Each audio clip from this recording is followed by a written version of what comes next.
हरे कृष्णा। ओम नमः शिवाय। जय माता दी। प्रिय भक्तगणों, आज अश्विन माह के शुक्ल पक्ष की सप्तमी तिथि है और आज का दिन माँ कालरात्रि को समर्पित है। माँ कालरात्रि एक शक्तिशाली और दुर्जेय देवी हैं। आज के दिन प्रसन्नचित्त मन से माँ कालरात्रि की कथा का श्रवण करने से मन की अशांति और दुखों से मुक्ति मिलती है।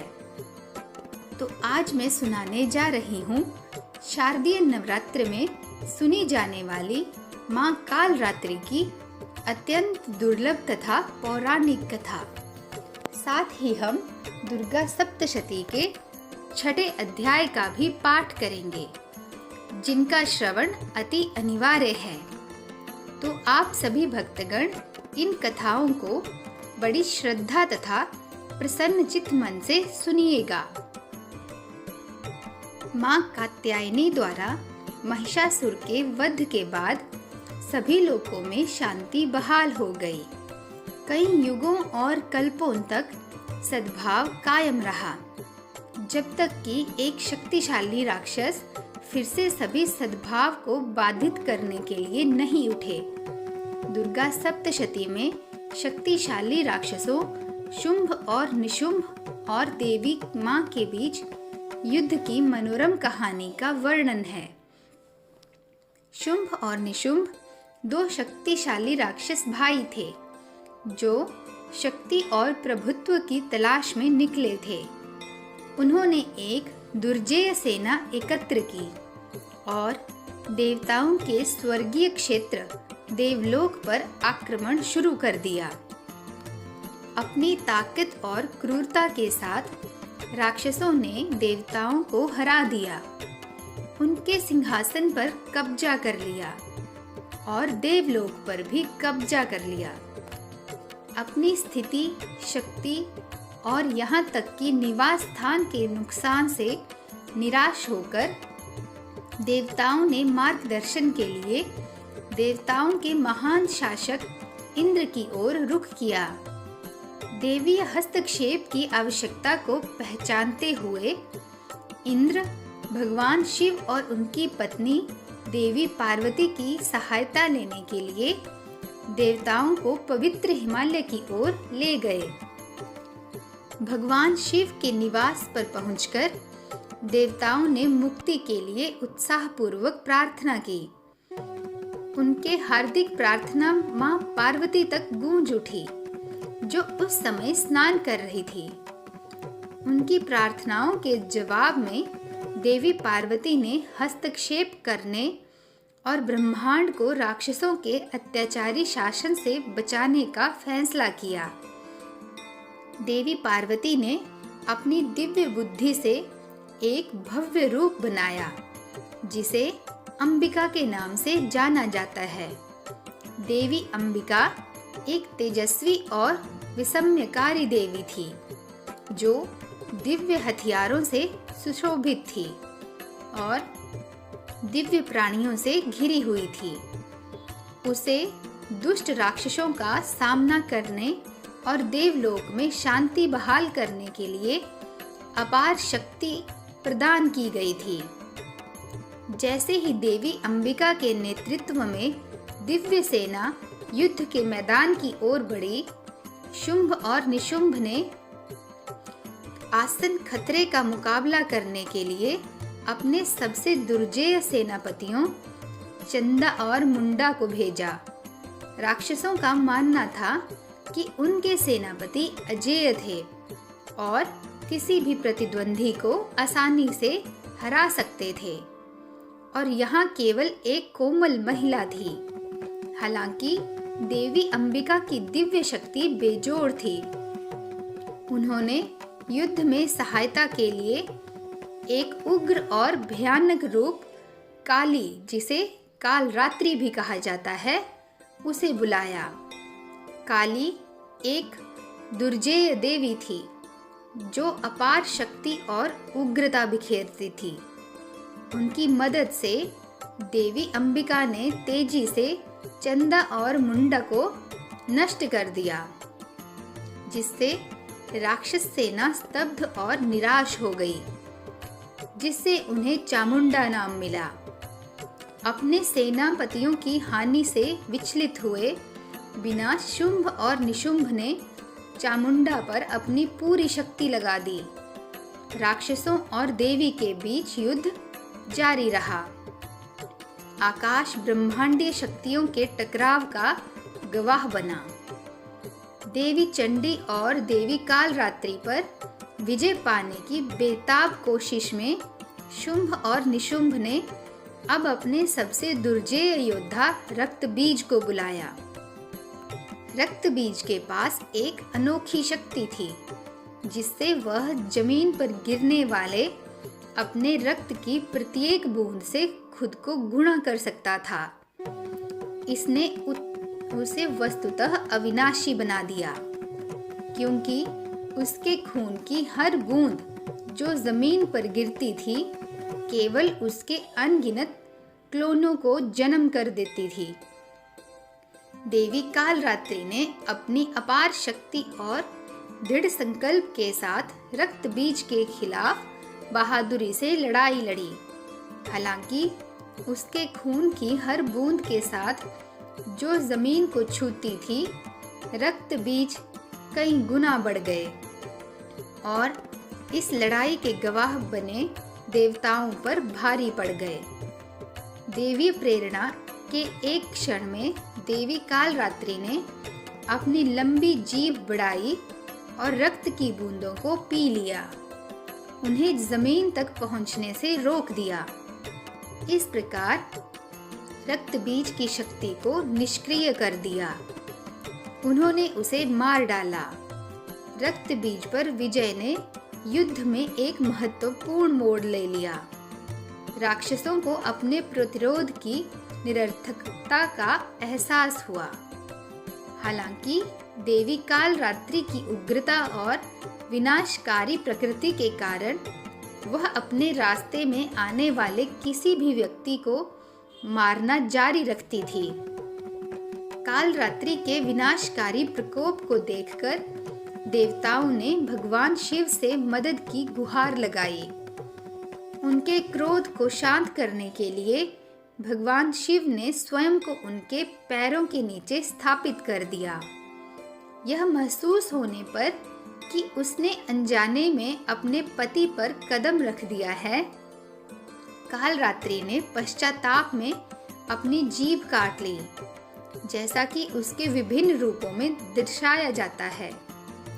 पश्चाताप के इस कार्य ने शिव को उठने की अनुमति दी और बदले में उग्र देवी को शांत किया।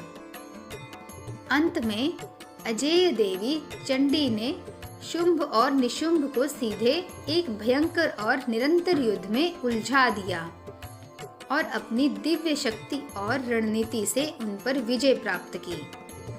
श्रीमद् देवी भागवत के अनुसार देवी अंबिका, जिन्हें कौशिकी और चंडिका भी कहा जाता है, के देवी पार्वती के शरीर से प्रकट होने के बाद माँ पार्वती की त्वचा बेहद काली हो जाती है। इसलिए माँ पार्वती को कालिका और कालरात्रि नाम दिया गया है। उसे 2 भुजाओं वाली एक कैंची और आधी टूटी हुई खोपड़ी के रूप में वर्णित किया गया है और वह अंततः राक्षस राजा शुंभ को मार देती हैं। वराह पुराण में रौद्री नाम का उपयोग देवी कालरात्रि के संदर्भ में किया जाता है, जो राक्षस रुरु का वध करती हैं। प्रिय भक्तगणों, आप सब भी प्रेम से बोलिए जय माँ कालरात्रि। अब हम दुर्गा सप्तशती के 6ठे अध्याय का पाठ करने जा रहे हैं। इसमें महर्षि मेधा ने कहा, देवी की बात सुनकर दूत क्रोध से भरा हुआ वहां से असुरेंद्र के पास पहुंचा और सारा वृतांत उसे कह सुनाया। दूत की बात सुन असुरेंद्र के क्रोध का पारावार न रहा और उसने अपने सेनापति धूम्रलोचन से कहा, धूम्रलोचन, तुम अपनी सेना सहित शीघ्र वहां जाओ और उस दुष्टा के केशों को पकड़कर उसे घसीटते हुए यहाँ ले आओ। यदि उसकी रक्षा के लिए कोई दूसरा खड़ा हो, चाहे वह देवता, यक्ष या गंधर्व ही क्यों ना हो, उसको तुम अवश्य मार डालना। महर्षि मेधा ने कहा कि शुंभ के इस प्रकार आज्ञा देने पर धूम्रलोचन 60,000 राक्षसों की सेना को साथ लेकर वहां पहुंचा और देवी को देख ललकार कर कहने लगा, अरे तू अभी शुंभ और निशुंभ के पास चल। यदि तू प्रसन्नता पूर्वक मेरे साथ न चलेगी तो मैं तेरे केशों को पकड़ घसीटता हुआ तुझे ले चलूंगा। देवी बोली, असुरेंद्र को भेजा हुआ तेरे जैसा बलवान यदि बलपूर्वक मुझे ले जावेगा तो ऐसी दशा में मैं तुम्हारा कर ही क्या सकती हूँ। महर्षि मेधा ने कहा कि ऐसा कहने पर धूम्रलोचन उसकी ओर लपका, किंतु देवी ने उसे अपनी हुंकार से ही भस्म कर डाला।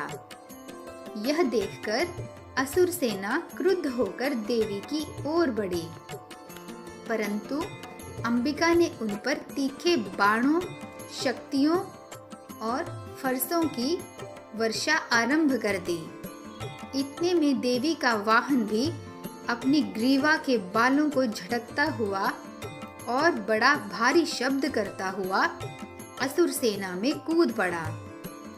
उसने कई असुर अपने पंजों से, कई अपने जबड़ों से और कई को धरती पर पटक कर अपनी दाढ़ों से घायल करके मार डाला। उसने कई असुरों के अपने नख से पेट फाड़ डाले और कई असुरों का तो केवल सिर धड़ से अलग कर दिया। कई असुरों की भुजाएं और सिर तोड़ डाले और गर्दन के बालों को हिलाते हुए उसने कई असुरों को पकड़कर उनके पेट फाड़कर उनका रक्त पी डाला। इस प्रकार देवी के उस महाबलवान सिंह ने क्षण भर में असुर सेना को समाप्त कर दिया। शुंभ ने जब यह सुना कि देवी ने धूम्रलोचन असुर को मार डाला है और उसके सिंह ने सारी सेना का संहार कर डाला है, तब उसे बड़ा क्रोध आया और उसके मारे क्रोध के होंठ फड़फड़ाने लगे और उसने चंड तथा मुंड नामक महाअसुरों को आज्ञा दी, हे चंड, हे मुंड, तुम अपने साथ एक बड़ी सेना लेकर वहां जाओ और उस देवी के बाल पकड़कर उसे बांधकर तुरंत यहाँ ले आओ। यदि उसको यहाँ लाने में किसी प्रकार का संदेह हो तो अपनी सेना सहित उससे लड़ते हुए उसको मार डालो और जब वह दुष्टा और उसका सिंह दोनों मारे जावें तब भी उसको बांधकर यहाँ ले आना। अब दुर्गा सप्तशती के 7वें अध्याय के अनुसार महर्षि मेधा ने कहा, दैत्यराज की आज्ञा पाकर चंड और मुंड चतुरंगिनी सेना को साथ लेकर हथियार उठाए हुए देवी से लड़ने के लिए चल दिए। हिमालय पर्वत पर पहुंचकर उन्होंने मुस्कुराती हुई देवी जो सिंह पर बैठी हुई थी देखा। जब असुर उनको पकड़ने के लिए तलवारें लेकर उनकी ओर बढ़े तब अंबिका को उन पर बड़ा क्रोध आया और मारे क्रोध के उनका मुख काला पड़ गया, उनकी भ्रुकुटियां चढ़ गई और उनके ललाट में से अत्यंत भयंकर और अत्यंत विस्तृत मुख वाली लाल आंखों वाली काली प्रकट हुई, जो कि अपने हाथों में तलवार और पाश लिए हुए थी। वह विचित्र खड्ग धारण किए हुए थी तथा चीते के चर्म की साड़ी एवं नरमुंडों की माला पहन रखी थी। उसका मांस सूखा हुआ था और शरीर केवल हड्डियों का ढांचा था, जो भयंकर शब्द से दिशाओं को पूर्ण कर रही थी। वह असुर सेना पर टूट पड़ी और दैत्यों का भक्षण करने लगी। उसने क्षण भर में ही कई दैत्यों का संहार कर डाला और बड़ी तीव्र गति से आगे बढ़ रही थी। यह देख महापराक्रमी चंड काली देवी की ओर पलका और मुंड ने भी देवी पर अपने भयानक बाणों की वर्षा आरंभ कर दी और अपने हजारों चक्र उस पर छोड़े। उस समय वह चमकते हुए बाण व चक्र देवी के मुख में प्रविष्ट हुए। इस प्रकार दिख रहे थे जैसे मानो बहुत से सूर्य मेघों की घटा में प्रविष्ट हो रहे हों। इसके पश्चात भयंकर शब्द के साथ काली ने अत्यंत जोश में भरकर विकट अट्टहास किया। उसका भयंकर मुख देखा नहीं जाता था। उसके मुख से श्वेत दांतों की पंक्ति चमक रही थी। फिर उसने तलवार हाथ में लेकर हूं शब्द कहकर चंड के ऊपर आक्रमण किया और उसके केश पकड़कर उसका सिर काटकर अलग कर दिया। चंड को मरा हुआ देखकर मुंड देवी की ओर लपका, परंतु देवी ने क्रोध में भरे उसे भी अपनी तलवार से यमलोक पहुंचा दिया। चंड और मुंड को मरा हुआ देखकर उसकी बाकी बची हुई सेना वहां से भाग गई। इसके पश्चात काली चंड और मुंड के कटे हुए सिरों को लेकर चंडिका के पास गई और प्रचंड अट्टहास के साथ कहने लगी, हे देवी, चंड और मुंड दो महादैत्यों को मारकर तुम्हें भेंट कर दिया है। अब शुंभ और निशुंभ का तुमको स्वयं वध करना है। महर्षि मेधा ने कहा, वहां लाए हुए चंड और मुंड के सिरों को देखकर कल्याणकारी चंडी ने काली से मधुर वाणी में कहा, हे देवी, तुम चूंकि चंड और मुंड को मेरे पास लेकर आई हो, अतः संसार में चामुंडा के नाम से तुम्हारी ख्याति होगी। इसी के साथ दुर्गा सप्तशती का यह 7वां अध्याय पूर्ण हुआ। प्रिय भक्तगणों, आप सब भी प्रेम से बोलिए, जय माता दी, जय माँ कालरात्रि, ओम नमः शिवाय। प्रिय भक्तों, आशा करती हूँ कि मेरे द्वारा किया गया माँ कालरात्रि के रूप का यह वर्णन और कथा आपको बेहद पसंद आई होगी। यदि इस कथा को करने में हमसे कोई त्रुटि हुई हो तो हमें क्षमा कीजिएगा। और यदि आपको कथा पसंद आई हो तो चैनल को लाइक, शेयर और सब्सक्राइब अवश्य कीजिएगा। मिलते हैं नेक्स्ट वीडियो में। तब तक के लिए नमस्कार।